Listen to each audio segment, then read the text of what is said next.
Halo, jumpa lagi sama gua Candy di channel Duta Auto Solution.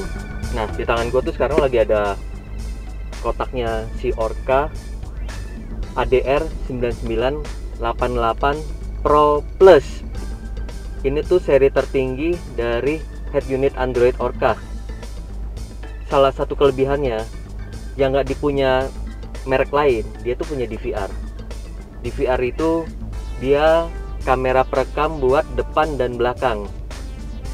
Lalu buat fiturnya sudah paling lengkap buat head unit Android sekarang, dan harganya nggak sampai 5 juta. Tetap terjangkau harga walaupun lengkap. Sangat terjangkau. Ya, tujuan kita kan gitu, Din. Iya. Kita mereview produk yang harganya masuk akal dan kualitasnya bagus. Iya. Bener nggak, Din? Bener banget. Makanya kita nggak pernah sembarangan buat nge-review produk. Sebelum kita review, pasti kita tes dulu di kantor kita. Kita pastikan dulu produk yang kita review itu benar-benar berkualitas. Iya, dan layak untuk dijual di pasarin. Iya dong, kalau nggak bikin malu kita aja, Din. Bener banget. Oke, nah selain dia bisa DVR, dia itu bisa voice command. Modelnya itu robot kayak begini ya. Ini banyak didapetin di Android zaman sekarang. Versi-versi baru ya. Udah terbaru. Dan ini lumayan responsif. Matikan layar, buka layar, naikkan volume, naikkan volume. Ini tuh yang bener-bener membantu kita ketika malam. Jadi ketika kita nyetir, kita tuh bisa tetap fokus nyetir pandangan ke depan. Jadi buat perintahkan si head unit Android kita cukup voice command aja. Jadi tidak mengganggu pandangan kita. Yang kedua, kelebihannya dia sudah bisa Apple CarPlay dan Android Auto. Nah, dia fiturnya itu sini, kita pencet JetLink. Woi, ini ke Duta Motor Audio, ini Duta Auto Solution ini sekarang. Ini ke Hardy Classic Interior. Tuh, dia pesan WA-nya itu langsung masuk juga. Ini yang terdapat di dalam fitur Android Auto. Kalau mau buat melihat hasil rekaman DVR-nya, kalian bisa ke sini, HD2 streaming. Ini nanti penyimpanannya itu di dalam head unit ini. Head unit ini dia mempunyai RAM 4 GB dan ROM-nya itu 64 GB. Jadi kalau bisa kalian tuh rajin-rajin buat menghapus memori DVR-nya supaya tidak memberatkan kinerja si head unit Android Orca ini.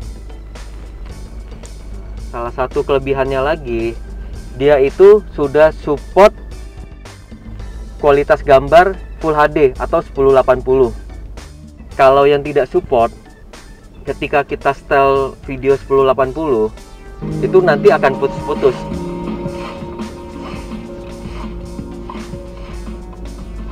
Kalau ini lancar jaya.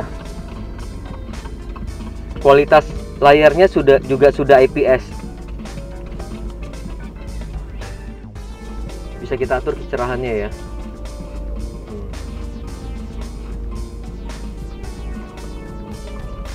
Dia ada memory clean, jadi kita sering memory clean. Oke, yang paling saya suka di Orca tipe ini, dia itu udah ada DSP. Dan DSP-nya itu kelebihannya equalizer-nya itu udah 31 band. Jadi kita bisa melakukan settingan beberapa memori. Walaupun menurut saya DSP-nya itu tidak begitu akurat. Kalau ini pilihan settingan yang di custom dari si Orca-nya. Mau bawaan pabrikan ya? Bawaan pabrikan. Nah, kalau kita mau setting sendiri di standar ini. Ini harganya tidak sampai 5 juta. Menurut kalian, ini layak dibeli apa tidak? Kalau menurut gua pribadi, sangat layak. Karena dengan fitur sebanyak ini, kalau di merek lain rata-rata di atas 7 juta. Tapi kita kembalikan lagi ke kalian. kalian bisa beli juga di marketplace kami ya. Kita ada Tokopedia, ada Bukalapak, ada Shopee. Kalian nanti bisa beli produk ini di marketplace kami. Dapatkan harga terbaik. Harga tidak sampai 5 juta itu hanya head unit saja ya. Belum termasuk jasa pasang, frame, kabel PNP, dan lain-lain. Jadi kalau kalian hanya beli head unitnya saja, unit only, itu tidak sampai 5 juta. Oke, sekian video dari saya. Semoga video saya bermanfaat. Sampai jumpa di video berikutnya.